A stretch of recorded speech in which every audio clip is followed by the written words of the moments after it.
Up. We're going to begin in 3, 2, 1, go.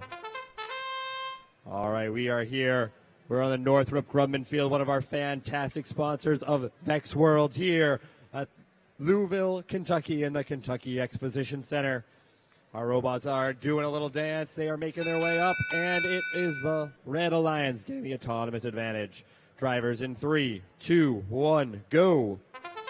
Those autonomous tangos can be a total delight or despair. They have to use their pre-programmed instructions and sensors to navigate this very complex field. On the Red Alliance, we have Team 590V, the Footbaux Princess from Texas City, Texas, teamed up with 7700, the Rolling Robots from Rolling Hills Estates. Over on the Blue Alliance is 8787 Eastwood Robotics out of El Paso, Texas, teamed up with 6121 Charlie, the Pioneers from Berwyn, Pennsylvania. The Pioneers bot playing some strong defense, trying to slow down Rolling Hills 7700. The Blue Alliance, they've got all three of their mobile goals up and inside a corner. There's a full robot scrum. Everyone is trapped on the side.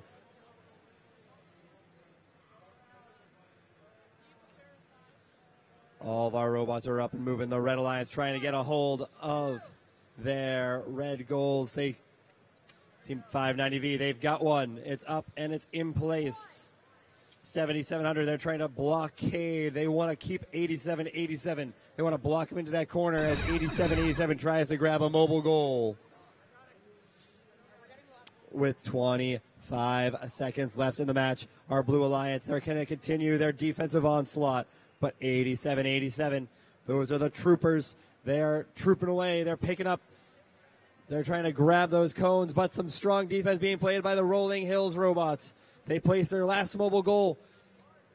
The troopers trying to get one more on that stationary goal. They've already got two. Will it be enough with 1 second left in the match? Our robots end in their parking squares.